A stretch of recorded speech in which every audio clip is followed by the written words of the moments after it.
கிடையாது. அவர் இருதயத்தை பார்க்கிறவர். நாம இங்கிருந்து அங்க போகும்போது உண்மையும் முத்த ஊழியரை உள்ளே வாண்டாருன்னா பரவாயில்ல, அக்கிரம செய்கைக்காரனை அப்படியே போட்டாருன்னா கதை முடிஞ்சு. அதான் இருக்கிறதுல கஷ்டம். நீங்க விசுவாசிய எப்படி வேணா ஏமாத்திரலாம், நீங்க ஸ்தாபனத்தை எப்படி வேணா ஏமாத்திரலாம், ஏன் மனைவியை ஏமாத்திரலாம். ஒரு இல்ல மனைவி, சில மனைவியில பாவமா இருக்கும் அந்த ஆளை பார்த்தா, அப்படி ஏமாத்திடுவாப்புல. அந்த அம்மாவே ஒரு நம்பிரும். ஆனா இந்த ஆள் யாருன்னு ஆண்டவருக்கு தெரியும். நான் சொல்றேன், நீங்க யாரும் தப்பா எடுத்துக்காதீங்க, உங்களை சொல்லலன்னு கூட வச்சுக்கோங்க. நிறைய பேருடைய ஊழியங்கள் மனைவியுடைய ஜெபத்தால தான் தப்பிச்சுக்கிட்டு இருக்கு.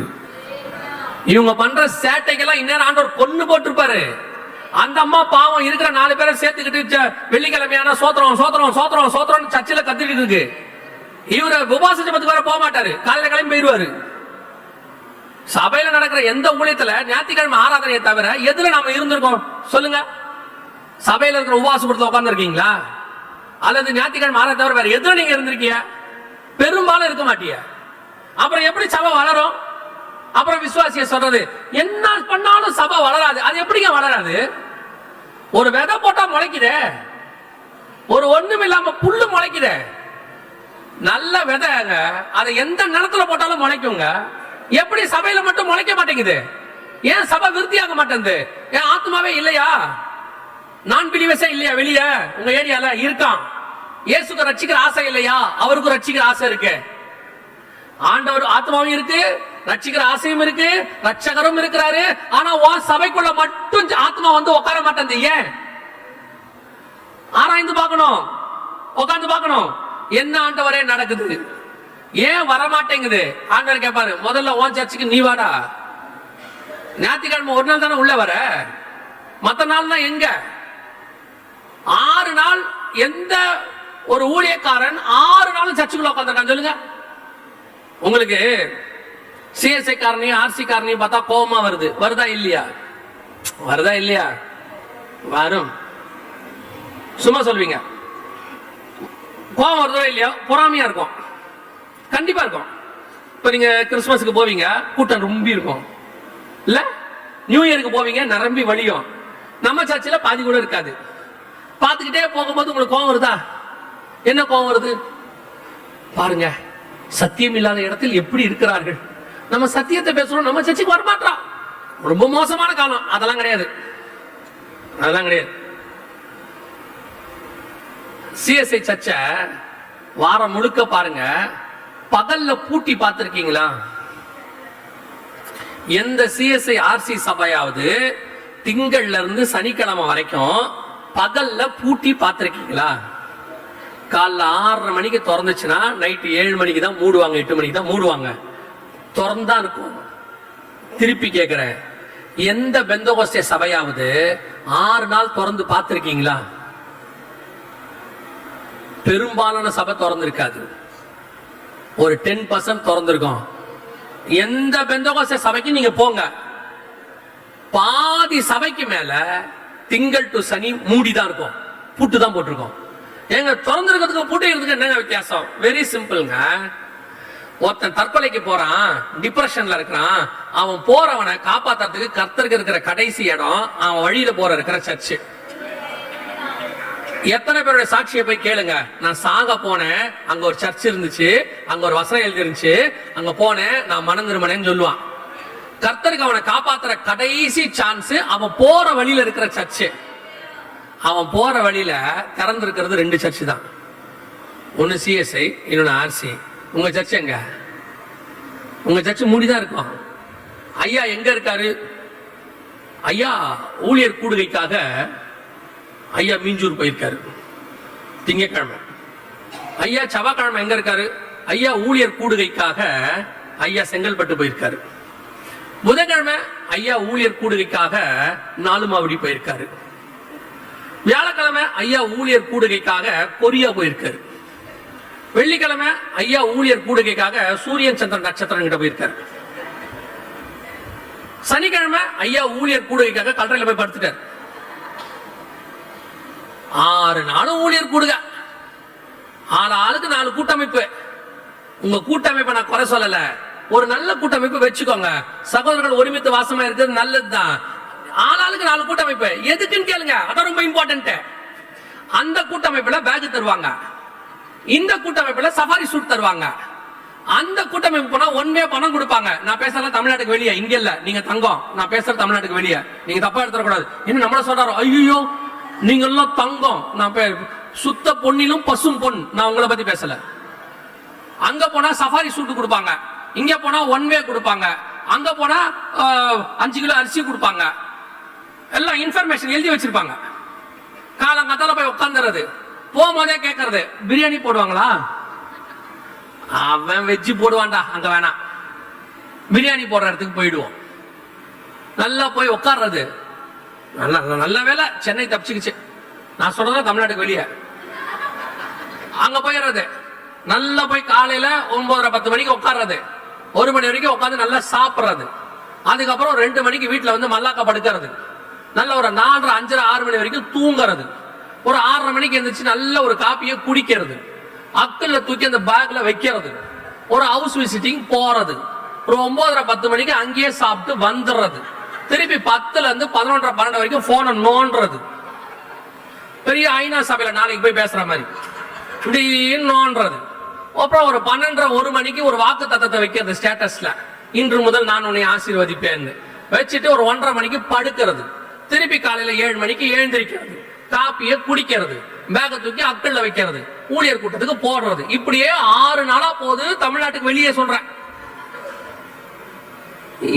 எங்க உட்காந்து ஜோம் பண்ணிய, எங்க உட்காந்து காத்திருக்கிய? இந்த சர்ச்சை இருக்குல்ல, நீங்க வேணா கேட்டு பாருங்க. இதனுடைய ஸ்தாபகருடைய முழங்கால் தேயாம இந்த இடம் இப்படி வந்திருக்கவே வந்திருக்காது. No chance. நீங்க வேணா கேளுங்க. முழங்கால் தேயாம இப்படி வரவே வராது. இப்ப இருக்கிற ஊழியக்காரனுடைய முழங்கால் எங்க தேஞ்சிருக்கு? வருஷத்துக்கு 2 செருப்பு தேயுது. நடந்து நடந்து நடந்து அந்த கூடுகை, இந்த கூடுகை, அந்த கூடுகை. இதுல வேற அரசியல்வாதியை விட மோசமான அரசியல். நான் செக்ரட்டரி, நீ ட்ரெஷரர், நீ தலைவர். திட்டினீங்கன்னா உடனே இன்னொரு கூட்டமைப்பு.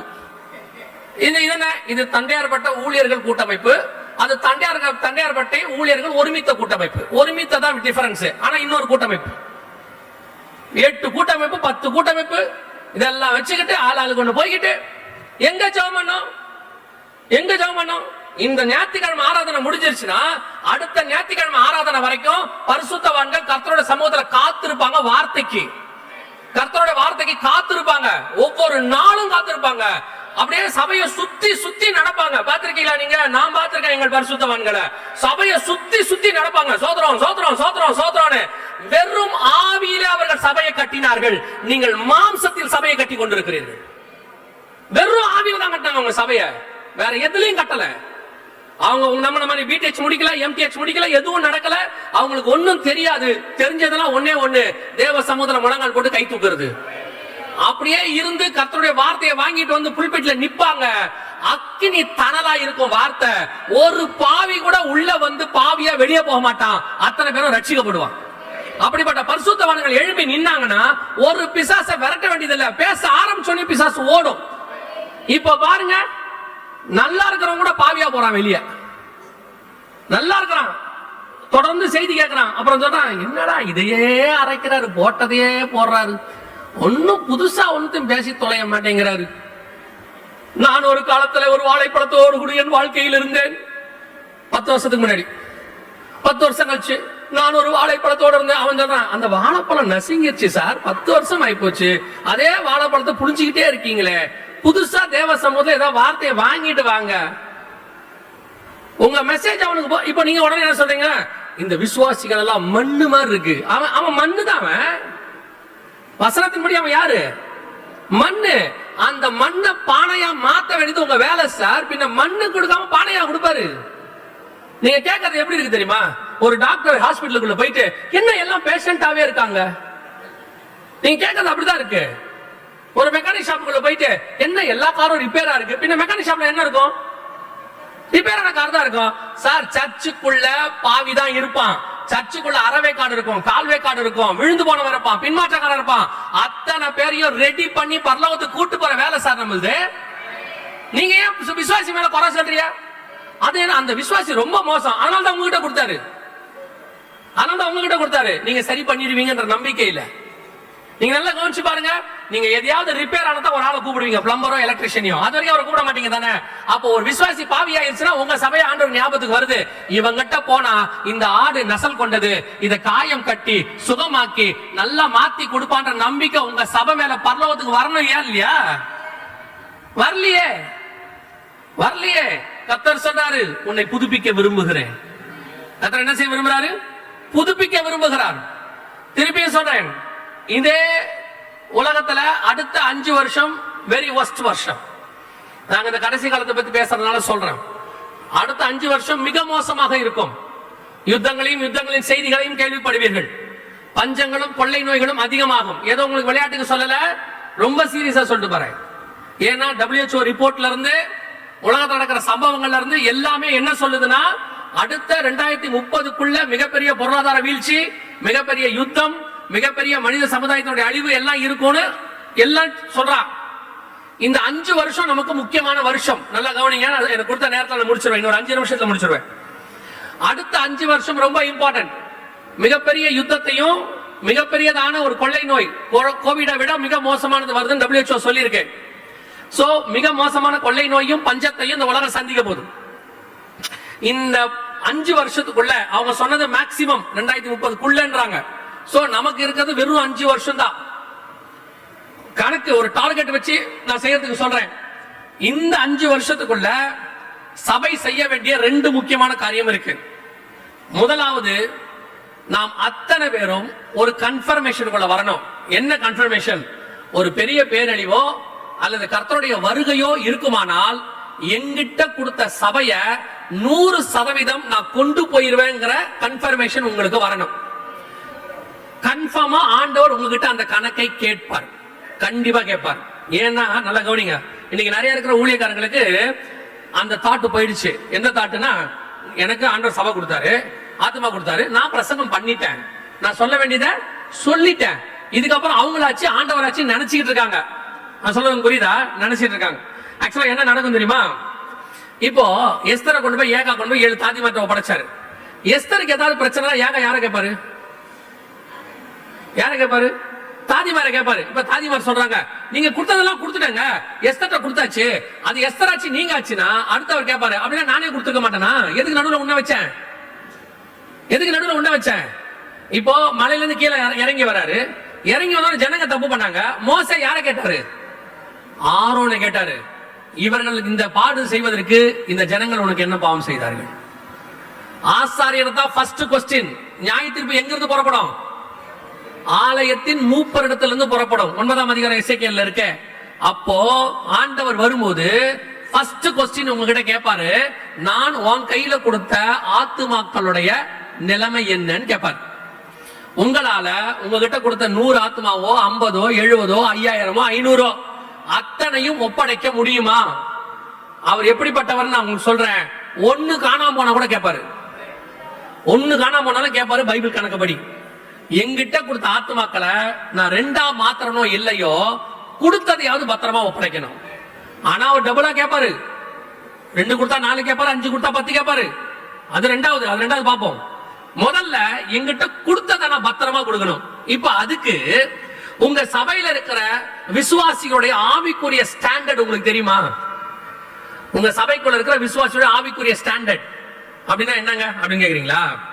ஒரு ஸ்கூலுக்குள்ள போங்க, ஒரு கிளாஸ் போங்க, அந்த கிளாஸ் டீச்சர்ட்ட கேளுங்க, இந்த கிளாஸ்ல இருக்கிற பசங்களுடையதான அகாடமிக் சைடு என்ன படிக்கிறான் அப்படிங்கிறது அந்த கிளாஸ் டீச்சருக்கு தெரியுமா தெரியாதா?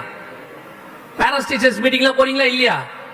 அங்க இருக்கிற 50 பசங்களுடையதையும் அந்த அம்மா கரெக்டா சொல்லும். இவன் படிப்பான், இவன் படிக்க மாட்டான், இவன் குறைவான மார்க்கு, இவன் தேருவான், இவன் தேர மாட்டான், இவனுக்கு டியூஷன் வேணும் வேணாம் சொல்லுமா? ஒரு ஹாஸ்பிட்டலுக்கு போங்க, ஒரு வார்டுக்கு போங்க, அங்க இருக்கிற நர்ஸ் கிட்ட கேளுங்க, இங்க படுத்திருக்க 10 பேர் படுத்திருக்காங்களே, அந்த 10 பேரை பத்தி உங்களுக்கு தெரியுமான்னு கேளுங்க. தெரியுமா தெரியாதா? கன்ஃபார்மா தெரியும். உங்ககிட்ட வந்து ஆண்டவர் கேட்கிறாரு, உன் சர்ச்சில் இருக்கிற விசுவாசியோட ஆவிக்குரிய ஸ்டாண்டர்ட் தெரியுமா தெரியாதா? நிறைய பேருக்கு தெரியாது. தெரியுமா? சந்தோஷம். நிறைய பேர் என்ன தெரியுமா, இந்த விசுவாசி நமக்காக உயிரையும் கொடுப்பாரு அப்படின்னு நினைப்பான். அவன் தான் ஃபர்ஸ்ட் உங்களை பிரிச்சுட்டு போய் சர்ச்சை ஆரம்பிக்கிறான். ஆமாவா இல்லையா? அப்போ உங்களுக்கு அவனை பத்தி தெரியலன்னு அர்த்தம். கரெக்ட் தானே? நான் சொல்ல கரெக்டா இல்லையா? நீங்க யார நம்புறீங்களோ அவன் முதுகுல குத்துறானா இல்லையா? அப்ப உங்களுக்கு அவனை பத்தி குத்துனதுக்கு அவன் கத்தர்கிட்ட வாங்கிப்பான், அதை விட்டுருங்க. உங்களுக்கு தெரிஞ்சா இல்லையா? அப்போ இவர் எங்கேயோ தப்பு பண்றீங்கன்னு அர்த்தம் இல்ல. ஃபர்ஸ்ட் கணக்கு உங்களை தானே கேட்பாரு. அப்போ விசுவாசிய பத்தி தெரியணும்னா நீங்க என்ன பண்ணணும்? நீங்க சர்ச்சில் இருக்கணும், 6 நாள் சர்ச்சில் இருக்கணும், முழங்கால் போட்டு ஜெபம் பண்ணணும், ஆவிகளை பகுத்தறிகிற வரம் வேணும், ஒருத்த வந்து நின்ன உடனே அவனை பத்தி சொல்லணும். அப்படித்தான் பைபிள்ல உள்ளவங்களை பத்தி மட்டும் சொல்லல, இதுக்கு முன்னாடி இருந்த பரிசுத்தவான்கள் இருந்தாங்க. இதுக்கு முன்னாடி இருந்த பரிசுத்தவான்கள் நீங்க போய் சொல்ல முடியாது தெரியுமா? நீங்க போய் சொன்னவன கண்டுபிடிச்சிருவாங்க, அவங்க பார்த்தவனே கண்டுபிடிச்சிருவாங்க உங்களை பத்தி. அவங்க பெரிய தீர்க்கதரிசியா இருக்க மாட்டாங்க, ஆனா போய் நின்ன உடனே சொல்லுவாங்க இவங்க இப்படித்தான் அப்படின்னு. அது வந்து கிருபாசனத்துடைய ஸ்தாபகராக இருக்கட்டும், அல்லது வந்துட்டு சிபிஎம் ஸ்தாபகராக இருக்கட்டும், அல்லது ஏசிஏ ஸ்தாபகராக இருக்கட்டும், யார் வேணா இருக்கட்டும், அந்த பரிசுத்தவான்களை பத்தி கேட்டு பாருங்க. அவங்க கிட்ட போய் நீங்க ஒரு பொய் சொல்லவே முடியாது. சர்ச்சுக்குள்ள எதுவுமே சொல்ல முடியாது, கண்டுபிடிச்சிருவாங்க. உட்காரும் போதே கண்டுபிடிச்சிருவாங்க இந்த ஆள் இப்படித்தான் அப்படின்னு சொல்லி. அந்த பரிசுத்தவான்கள் அப்படி இருந்ததுனாலதான் சபை 100% அங்கிருந்து உருவான நம்ம எல்லாம் இருக்கிறோம். ஆனா இப்ப நம்ம கிட்ட இருந்து இல்ல, ஏன்னா நமக்கு தெரியாதுல்ல, நமக்கு தெரியாதுல்ல. அப்போ முதல்ல நீங்க செய்ய வேண்டியது, உங்கள் சபையில் உங்களை நம்பி கர்த்தர் கொடுத்தது எவ்வளவோ அவ்வளத்தையும் கொண்டு போய் பரலோகத்துல சேர்க்கறதுக்கான ஆயத்தத்தை பண்ணணும். அதுக்கு என்ன பண்ணணும்? எனக்கு தெரிஞ்சதை நான் சொல்றேன். முதல்ல உங்க சர்ச்சு 7 நாளும் திறந்து இருக்கணும். காலையிலயும் சாயங்காலமும் நீங்க போய் 1 மணி நேரமா வந்து ஜெபம் பண்ணணும். நீங்க கூட்டமைப்புகளுக்கு போறதை நிறுத்திடுங்க. ஏதாவது ஒரு நல்ல கூட்டமைப்பு வச்சுக்கோங்க, ஒண்ணு வச்சுக்கோங்க. அதுக்கு போய் எல்லாம் ஐக்கியமா கை கோத்து ஜெபம் பண்ணுங்க, எல்லாம் ஆரம்பிங்க. ஒரு 6 நாளும் சர்ச்சில் இருங்க, சர்ச்சில் போய் ஜெபம் பண்ணுங்க, முழங்கால் போடுங்க. நான் உங்களுக்கு சாட்சி சொல்றேன். இன்னைக்கு நீங்க சென்னையிலேயே பெரிய சர்ச் அப்படின்னா நியூ லைஃப் ஏஜி சர்ச், உங்க எல்லாருக்கும் தெரியும். பாஸ்டர் டி மோகன் ஐயாவும் உங்க எல்லாருக்கும் தெரியும். இன்னைக்கு அவருக்கு வயசாயிருச்சு. ஆனா 30 வருஷத்துக்கு முன்னாடி நான் சொல்றேன், நான் அப்ப பார்த்தது, அவர் அதுக்கு முன்னாடி இருக்கிறாரு, நான் பார்த்தது சொல்றேன். 24 மணி நேரம் ஒரு சர்ச்சில் பிரேயர் நடக்கும். அப்ப வந்து இவ்வளவு பெருசு கிடையாது, சின்ன இடம் தான் அது. ஆரம்பத்துல 24 மணி நேரம் பிரேயர் நடக்கும், 7 நாள் நடக்கும். அவர் சபை பூட்டியே இருக்காது. அதனாலதான் கர்த்தர் நம்பி ஆத்துமாக்களை அவர்கிட்ட அனுப்பினார். எப்ப போனாலும் அவங்ககிட்ட ஆத்மாவை அனுப்பலாம், சபை திறந்திருக்கும், அந்த ஆத்மாவை காப்பாத்தலான்னு அவர் மேல ஆண்டவருக்கு நம்பிக்கை இருந்துச்சு. அதே மாதிரி உங்க சபை மேல கர்த்தருக்கு நம்பிக்கை வரணும். என்னைக்கு போனாலும் உங்க சபையில ஒரு துதி இருக்கும், ஸ்தோத்திரம் இருக்கும், சபை திறந்திருக்கும். காலையில ஒரு 2 மணி நேரம், சாயங்காலம் ஒரு 2 மணி நேரம் திறங்கல. ஏங்க, ஒரு மாசம் சம்பளம் வாங்குறான், அவன் 6 நாள் வேலை செஞ்சு 1 நாள் ரெஸ்ட் எடுக்கிறான். நம்ம 6 நாள் ரெஸ்ட் எடுத்து 1 நாள் வேலை செய்யறோம். பிசாசு 7 நாள் வேலை செய்யறான். நம்ம 6 நாள் நம்ம பார்வைக்கு வேலை செய்யற மாதிரி இருக்கு. என்ன வேலை செஞ்சோம்? என்ன இப்படி கேட்டீங்க? காலையில ஊழியர் கூட்டமைப்பு போயிட்டு செம டயர்ட். என்ன பண்ணீங்க? போய் செய்தி கேட்டோம், அப்புறம் சாப்பிட்டோம், அப்புறம் டயர்ட் ஆயிட்டோம். அவன் ஐடி கம்பெனில போய் பாருங்க, 12 மணி நேரம் வேலை செய்யறான் ஒரு நாளைக்கு. இன்ஃபோசிஸ் ஓனர் சொல்றாரு, ஒரு நாளைக்கு 10 ல இருந்து 12 மணி நேரம் வேலை செஞ்சு ஆகணுங்கிறாரு. இனி அப்படித்தான் அவன் உலகத்தை பிடிக்கிறான் பிசாசு. இன்னைக்கு உலகத்துல தேவனுடைய ராஜ்யத்தை கொண்டு வரணும்னா ஒவ்வொரு ஊழியக்காரனும் ஒரு நாளைக்கு 8 மணி நேரமா வேலை செய்வானா? 10 மணி நேரம் வேலை செய்வானா? இன்னைக்கு நீங்க சொல்லக்கூடிய அரசாங்கம் தலைவர்கள் போய் பாருங்க, 70 வயசுல ஒரு நாளைக்கு 8 மணி நேரம் வேலை செய்யறாங்க. கலைஞரை போய் பாருங்க, 75 வயசு வரைக்கும் ஒரு நாளைக்கு 8 மணி நேரம் 10 மணி நேரம் வேலை செஞ்சாரு. இங்க சபையில இருக்கிற ஊழியக்காரன் ஒரு நாளைக்கு எங்க ஞாயிற்றுக்கிழமை ஒரு நாள் 3 மணி நேரம் பிரசங்கம், 3 மணி நேரம். அதுலயும் வர்ஷிப், ஆராதனை, அப்புறம் வந்துட்டு காணிக்க எல்லாம் போய் ஒரு 1.5 மணி நேரம் செய்தி, இல்ல 3/4 மணி நேரம். இதுக்கு அவர் பண்ற பில்டப் இருக்கு பாருங்க. இந்த வேலை பண்ணிவிட்டு திங்கட்கிழமை ரெஸ்ட். என்ன ரெஸ்ட்? ஞாயிற்றுக்கிழமை ஆராதனை, டயர்ட் ஆயிட்டாரு. 13 நாள் கடல்ல இருந்துட்டு கரைக்கு ஒதுங்கின உடனே போய் பிரசங்கம் பண்றான். அவன் செத்துட்டாங்கன்னு அவனை விட்டுட்டாங்களா, திருப்பி ஏஞ்சி போய் பிரசங்கம் பண்ணானாமா. சார் 1.5 மணி நேரம் பண்ணிட்டு பிரசங்கத்தை பண்ணிட்டு அன்னைக்கு ஃபுல்லா ரெஸ்ட், மறுநாள் ஃபுல்லா ரெஸ்ட், டயர்ட். ஏன்னா ஞாயிற்றுக்கிழமை ஆராதனை முடிச்சா உடம்பெல்லாம் வலிக்குது. தமிழ்நாட்டுக்கு வெளியே நல்ல வேலை, ஒரு நாளைக்கு 8 மணி நேரம் 10 மணி நேரம் வேலை செஞ்சுதான் உலகத்தை பிசாசு பிடிச்சு வச்சிருக்கான். அங்க யாரும் சும்மா எல்லாம் இல்ல. உலகத்தை பிசாசு மனுஷனை வச்சுதான் பிடிக்கிறான். அந்த மனுஷனும் சும்மா பிடிக்கல, அவன் பிசாசுக்கு 8 மணி நேரம் 10 மணி நேரம் வேலை செய்யறான். நாம் ஆண்டவருக்கு எவ்வளவு வேலை செய்யறோம்? நான் தான் அடிக்கடி சொல்லுவேன், பிசாசு கிடைச்ச ஊழியக்காரன்லாம் நல்ல ஊழியக்காரன்,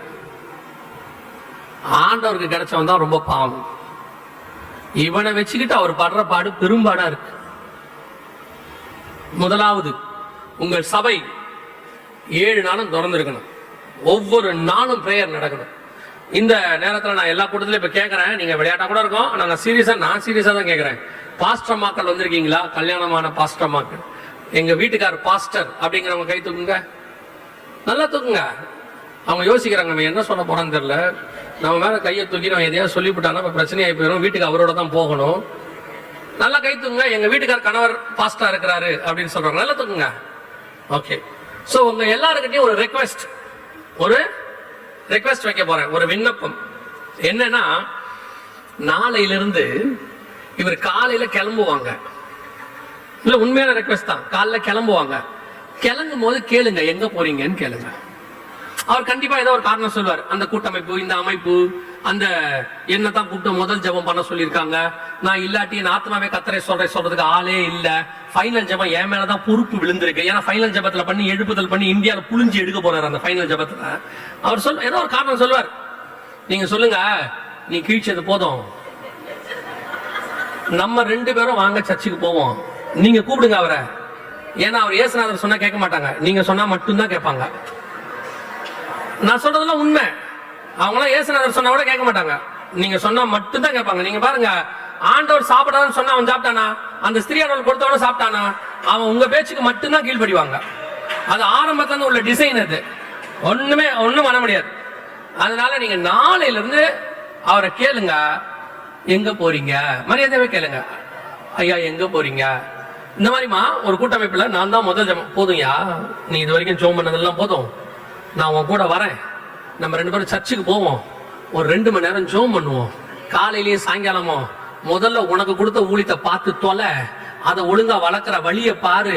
இப்படி ஊரா சுத்தாத, நான் உன் கூட மாட்டிட்டு முழிக்கிறேன். நீ பரலோகத்துக்கு போனா தான் நானும் கூட வர முடியும், ஒரே மாம்சம். நீ போகாட்டி நானும் போய் தொலைய முடியாது. வாயான்னு கூப்பிடுங்க. எத்தனை பேர் கூப்பிடுவீங்க?